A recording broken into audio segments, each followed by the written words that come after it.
Salut à tous, pour cette vidéo, je vais essayer de faire un classement Espada le plus honnêtement possible en n'incluant pas l'Arc Quincy dans ce classement. Tout d'abord, je mettrai Alibel en 5e position et je vais faire directement un top 5 parce que les 5 d'après, le classement il ne change absolument pas, ça n'a pas grand intérêt de classer les autres sachant qu'il n'y a pas de grandes modifications à faire. Donc je mets Alibel en 5e position sans me référer au classement d'Aizen qui se base sur l'énergie spirituelle. Moi je me base sur qui est le plus fort en termes de combat. Donc je mets Alibel en 5e position parce qu'en termes d'énergie spirituelle et de combat, elle est largement au-dessus des 5 derniers qui n'ont pas les capacités qui excellent celles d'Alibel en forme résurrection. Du coup, à ce niveau-là, le classement il ne bouge pas du tout. Et bien évidemment, elle ne gagne pas de place dû au combat contre Sugaya, même s'il y a des circonstances atténuantes, elle perd forcément des places, car on a eu des espadas qui, grâce à leur résurrection, nous ont permis de nous dire que le classement n'était pas assez fiable au niveau des combats. Du coup, elle perd forcément des places, car ceux au-dessus ont prouvé qu'ils étaient légèrement ou largement au-dessus d'Alibel. Je mets Yami 4e de ce classement parce que pour moi, il est au-dessus d'Alibel en termes d'énergie spirituelle, ça c'est sûr et certain. Son numéro 0 en forme de résurrection le confirme.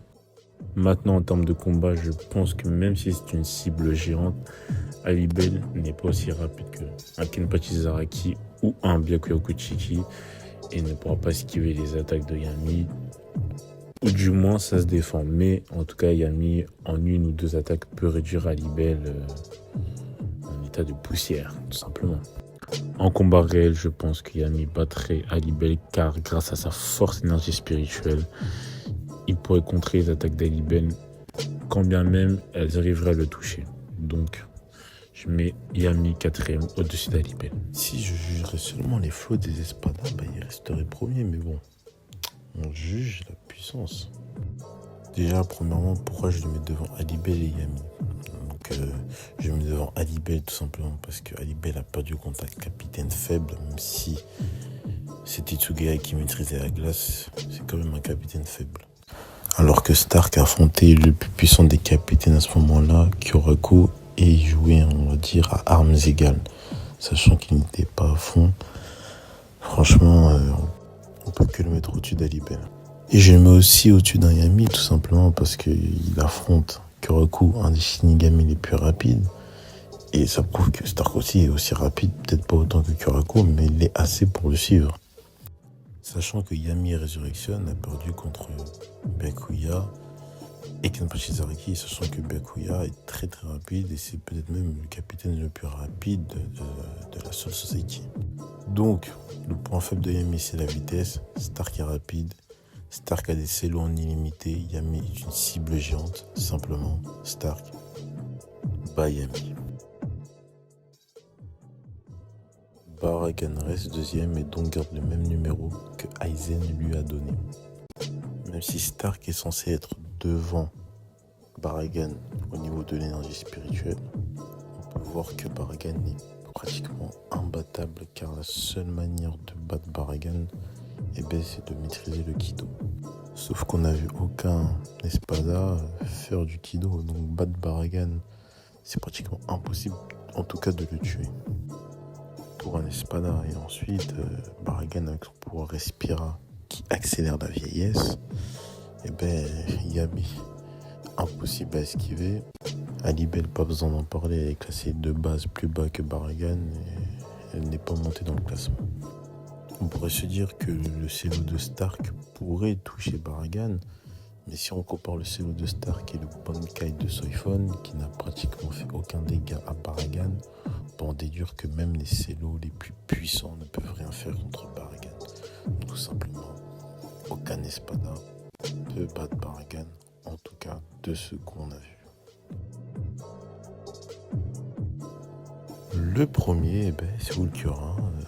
C'est évident du coup.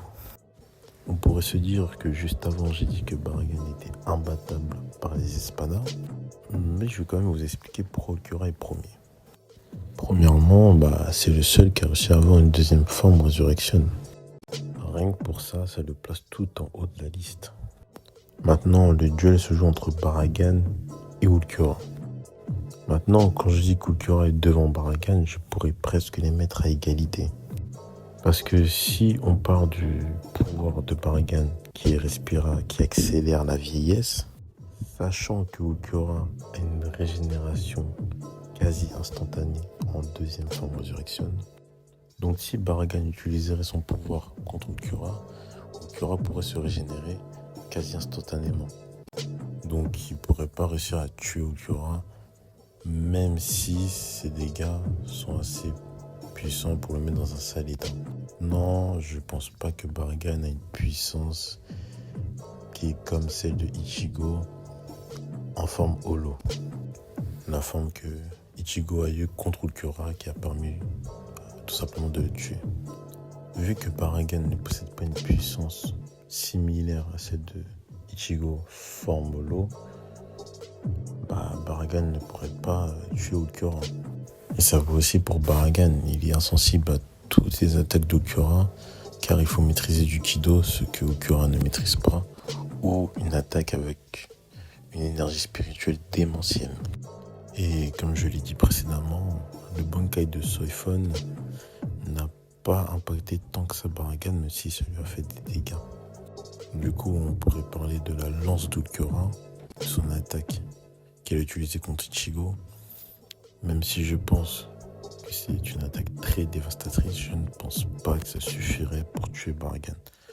Donc on pourrait pratiquement les mettre ex-aequo, mais je mets Ulquiorra devant car il a réussi à débloquer cette deuxième forme. Bon, c'est la fin de cette vidéo, j'espère qu'elle vous aura plu.